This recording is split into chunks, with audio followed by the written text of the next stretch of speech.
Assalamualaikum warahmatullahi wabarakatuh. Halo teman-teman semua, terima kasih sudah mampir ke channel Ramzik Story. Sebelum kita masuk ke cerita, saya mempunyai permintaan kecil nih. Buat kalian semua ingat, jangan lupa untuk like dan subscribe channel ini, agar saya bisa selalu berbagi konten yang menarik dan yang sangat bermanfaat buat teman-teman semua.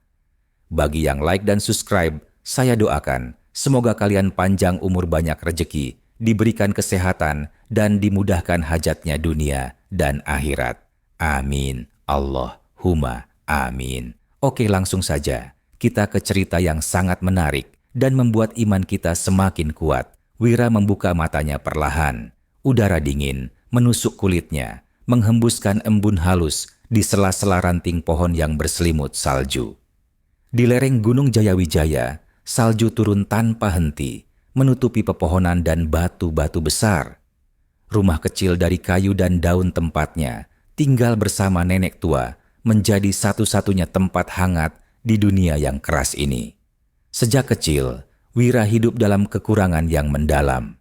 Ayah ibunya sudah lama pergi, meninggalkan dia, dan neneknya yang lemah tak berdaya. Mereka bertahan hidup dengan berburu burung dan mengumpulkan akar-akar di hutan. Setiap hari adalah perjuangan untuk menghangatkan tubuh dan mengisi perut yang sering kali kosong. Wira bukan hanya miskin dalam materi, tetapi juga kesepian. Di desa kecil yang jauh dari peradaban, warga menganggapnya anak aneh. "Wira, kau anak hutan, tak akan bisa hidup seperti kami," kata beberapa anak kampung sambil tertawa. Tapi Wira tidak pernah membalas. Dia lebih memilih diam dan melanjutkan perjalanan mencari kayu bakar di hutan salju yang luas dan sunyi. Hari itu, seperti biasa, Wira berangkat pagi-pagi sekali, membawa kapak kecil dan tas anyaman. Salju mulai turun deras ketika ia melangkah ke dalam hutan yang gelap dan sunyi. Suara langkahnya teredam oleh gemuruh angin dan butiran salju yang jatuh perlahan di tanah. Namun, ada sesuatu yang berbeda hari ini. Sebuah suara rintihan terdengar dari balik semak-semak besar yang tertutup salju. Dengan hati-hati, Wira mendekat. Di sana, dalam jebakan besi yang mengerikan, terbaring seekor beruang putih besar. Kulitnya bersinar lembut di bawah salju yang menyelimuti tubuhnya, dan matanya menatap Wira penuh kesakitan dan ketakutan. Wira bisa merasakan getaran panik dari makhluk itu, namun keberaniannya lebih besar dari rasa takut. Dengan tangan gemetar, Wira mulai membuka jerat besi yang melilit kaki beruang itu. Jerat itu berkarat dan sulit dibuka. Tapi Wira tahu kalau membiarkan beruang itu terjebak, berarti kematian pasti menanti. Setelah berjam-jam berjuang, akhirnya jerat itu lepas dan beruang itu mengerang lega, lalu berdiri perlahan. Wira berdiri diam, memandangi makhluk agung itu. Sebuah keheningan magis mengisi udara. Beruang putih itu menatap Wira dalam-dalam, seolah mengenali jiwa tulus pemuda itu. Tanpa peringatan, beruang itu menganggukkan kepala dan berjalan perlahan menghilang ke dalam kabut salju. Wira pulang dengan langkah gontai, tapi hatinya penuh harapan. Ia merasa ada sesuatu yang berubah dalam hidupnya, sesuatu yang belum ia mengerti. Hari-hari berlalu, Wira tetap menjalani hidup kerasnya, tapi kini ia tahu ia tidak sendiri. Setiap pagi, beruang putih itu muncul di pinggir hutan, duduk dan menatapnya. Mereka mulai membangun ikatan persahabatan yang aneh namun indah. Wira mulai membawa makanan untuk beruang itu, dan dalam keheningan salju, mereka saling mengerti tanpa kata-kata. Wira belajar tentang kesabaran dan kekuatan dari sahabat barunya, sedangkan beruang putih itu seakan mengajarkan arti keberanian sejati. Suatu malam, saat badai salju datang dengan ganasnya, Wira hampir kehilangan arah pulang. Angin menderu dan salju menutupi semua jejak. Dia merasa kedinginan dan putus asa, hampir terjatuh ke jurang yang tersembunyi di bawah salju tebal. Tiba-tiba, dari balik kabut muncul sosok besar berwarna putih. Beruang itu datang menyelamatkan Wira, menuntunnya keluar dari badai dan membawanya ke sebuah gua hangat yang tersembunyi. Di dalam gua itu, api unggun kecil menyala dan udara terasa hangat. Di gua itu, Wira terdiam kagum. Dinding-dinding gua berkilauan dengan kristal es yang berpendar seperti bintang. Lantai gua penuh dengan batu berwarna emas dan perhiasan kuno yang berkilauan, tersembunyi jauh dari dunia luar. Beruang putih itu duduk di sampingnya, seolah mengatakan bahwa ini adalah rahasia yang hanya bisa dilihat oleh orang yang hatinya murni. Wira tidur dalam kehangatan gua itu, merasakan keajaiban malam itu. Ia tahu hidupnya akan berubah, tapi ia belum tahu bagaimana dan kapan.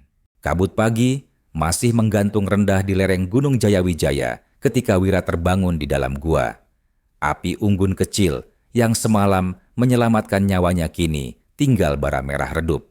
Di sampingnya, beruang putih itu masih duduk tenang, seperti penjaga setia dari dunia magis yang tersembunyi di balik salju dan waktu. Wira memandang sekeliling. Dinding gua memancarkan cahaya emas samar. Di sela-sela kristal es yang membeku, tersembunyi pahatan-pahatan kuno. Ada gambar manusia berdiri bersama binatang-binatang besar, singa, burung raksasa, dan beruang putih. Semua mengelilingi sebuah lingkaran api di tengah gunung. Tempat ini bukan gua biasa, bisik Wira pada dirinya sendiri. Beruang itu menatapnya. Sekali lagi, tanpa kata-kata, makhluk itu mulai berjalan ke lorong dalam gua.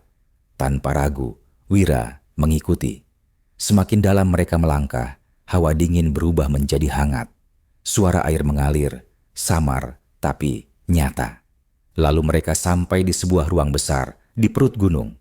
Di tengahnya, sebuah kolam kecil berisi air sebening kristal, dan di dasar kolam terlihat sesuatu yang tak biasa.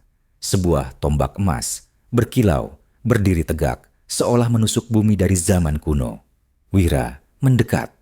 Tiba-tiba suara berat menggema di dalam gua. Bukan suara beruang, tapi suara manusia.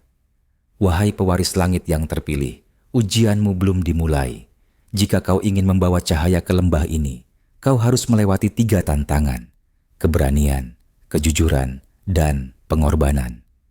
Wira menoleh panik, tapi suara itu tak berasal dari satu arah. Ia seperti muncul dari batu, dari udara, dari jiwa. Beruang putih hanya menatapnya, lalu menunduk dalam seperti sedang menghormati sesuatu yang lebih tinggi. Angkat tombak itu, bisik suara itu lagi, dan kau akan melihat siapa dirimu sebenarnya. Dengan tangan gemetar, Wira memasukkan tangan ke dalam kolam. Saat jari-jarinya menyentuh tombak emas itu, sebuah gelombang panas menyambar ke tubuhnya. Tiba-tiba, ia melihat kilasan masa lalu, kerajaan yang terbakar, rakyat yang menangis, dan seorang raja muda yang menghilang di balik salju. Gambaran itu menghilang saat ia menarik tombak keluar dari kolam. Ujung tombaknya bersinar merah darah. Setelah itu, Wira dan sang beruang kembali ke desa. Tapi, sejak malam itu, desa tidak lagi sama. Orang-orang mulai bermimpi buruk, langit menjadi kelabu sepanjang hari. Binatang-binatang turun dari hutan, berkeliaran tak tentu arah. Seorang tetua desa akhirnya bicara. Ada yang telah membangunkan kutukan lama dari gunung salju. Orang-orang mulai mencurigai Wira. Mereka menuduhnya membawa sial. Kau tinggal di hutan, kau bicara dengan beruang, kau bangkitkan roh jahat, teriak mereka. Wira tidak membela diri. Ia hanya melihat ke arah gunung dan tahu bahwa jawabannya ada di sana. Malamnya, beruang putih datang lagi, tapi kali ini ia terlihat lebih besar, lebih menyeramkan. Dari tubuhnya, kabut dingin keluar perlahan, seakan waktu membeku di sekitarnya. Dengan isyarat tenang, ia meminta Wira naik ke punggungnya. Mereka melesat menembus hutan, salju, dan lembah. Di atas punggung beruang, Wira seperti terbang. Tak lama kemudian, mereka tiba di puncak gunung, tempat yang selama ini tak bisa dijangkau manusia. Di sana, berdiri batu besar setinggi rumah, dengan ukiran kuno dan celah di tengahnya, seperti pintu menuju dunia lain. Beruang putih mengaum kencang, dan dari celah batu itu muncul bayangan tinggi besar dengan mata merah menyala. Itu adalah roh gunung. Suaranya mengguncang bumi. Kau membawa tombak terlarang. Kau bawa kembali masa lalu. Kau harus memilih, simpan kekayaan dan biarkan desamu binasa, atau kembalikan tombak dan kehilangan semua yang telah kau temukan. Wira terdiam. Ia menatap tombak emas itu.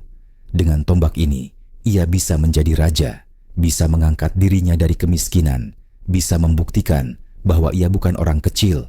Tapi ia juga tahu, jika ia serakah, desanya akan hancur. Dengan napas berat, Wira berlutut di hadapan roh gunung dan mengangkat tombak itu tinggi-tinggi. Ambil kembali. Aku tidak ingin kaya jika harus menghancurkan orang-orangku. Aku hanya ingin mereka selamat. Suasana hening. Bayangan besar itu memudar perlahan dan celah batu perlahan tertutup kembali. Beruang putih mengangguk pelan, matanya berbinar seperti bintang. Dan saat Wira memandang sekeliling, ia melihat salju berhenti turun untuk pertama kalinya dalam puluhan tahun. Mereka kembali ke desa. Wira tidak membawa tombak emas, tapi penduduk desa merasa tenang kembali. Binatang-binatang kembali ke hutan dan langit kembali biru. Namun, mereka tetap tak tahu apa yang telah dikorbankan Wira di atas gunung. Yang mereka tahu, pemuda itu tak lagi sama. Ia membawa aura yang lebih dalam dari raja, lebih lembut dari embun, dan lebih kokoh dari batu gunung. Hari-hari berlalu setelah Wira mengembalikan tombak emas ke puncak Jayawijaya. Salju yang dulunya turun tanpa henti, kini mereda. Langit tak lagi kelabu, dan desa kecil tempat Wira tinggal bersama neneknya mulai menunjukkan kehidupan baru. Tapi bagi Wira, rasa tenang tak datang sepenuhnya. Ia tahu sesuatu masih tersembunyi. Ia tahu kisahnya belum selesai. Suatu malam, beruang putih kembali datang, namun kali ini tubuhnya bercahaya. Dari matanya terpancar sinar lembut seperti bintang, dan napasnya menghembuskan aroma tanah basah bercampur angin pegunungan. Ia memanggil Wira, lalu memimpin pemuda itu mendaki jalur baru yang belum pernah mereka lewati. Langit malam cerah, bintang-bintang seolah berkumpul dan memberi restu. Mereka tiba di lembah tersembunyi di balik puncak gunung. Di sana berdiri reruntuhan istana tua dari batu giok dan kristal. Pilar-pilar megah menjulang, tertutup lumut dan salju, tapi keindahannya tetap menyala. Di tengah reruntuhan berdiri sebuah altar melingkar, dan di atasnya sebuah peti batu besar yang terkunci rapat. Beruang putih duduk menghadap altar, lalu mengeluarkan auman dalam bahasa yang Wira tak mengerti. Peti batu itu bergetar, lalu terbuka perlahan. Di dalamnya tersimpan pakaian raja kuno, mahkota dari permata biru langit, dan gulungan tua yang bersinar dalam tulisan emas. Wira menatapnya dengan mata membelalak. "Ini bukan milikku," katanya gemetar.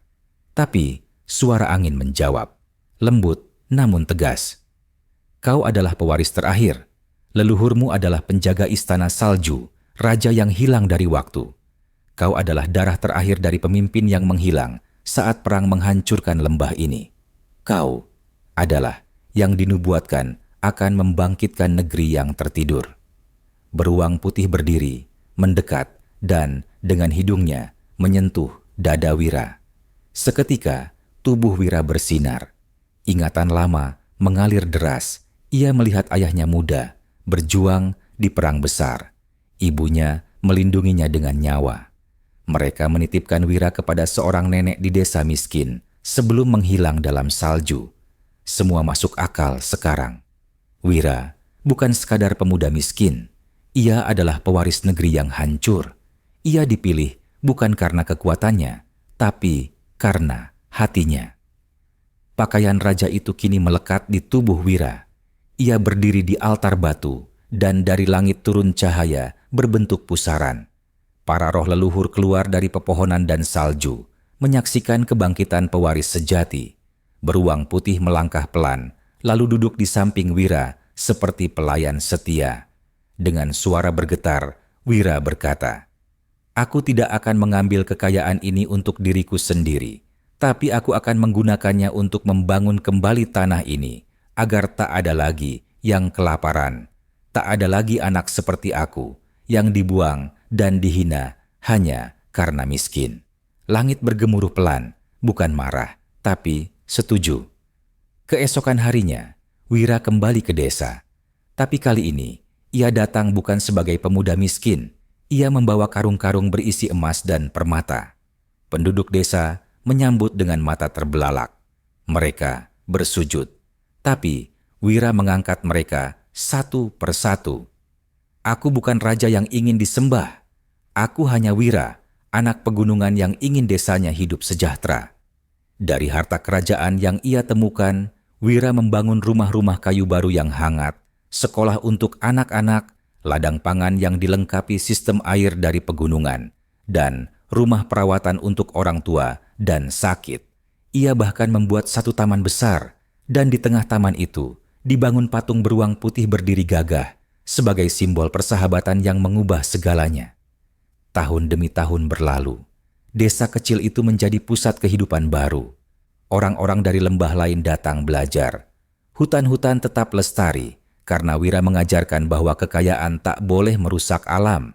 Ia selalu berkata, "Beruang putih itu bukan hanya hewan, ia adalah penjaga jiwa manusia. Selama kita menjaga alam, dia akan tetap bersama kita." Beberapa orang bilang, Wira tak pernah menua. Ia masih kuat, masih memimpin dengan hati yang sama. Dan kadang-kadang, di malam-malam dingin, terlihat sosok putih besar berjalan pelan di balik pohon, mengawasi dari kejauhan. Legenda ini hidup sampai sekarang di tanah Papua.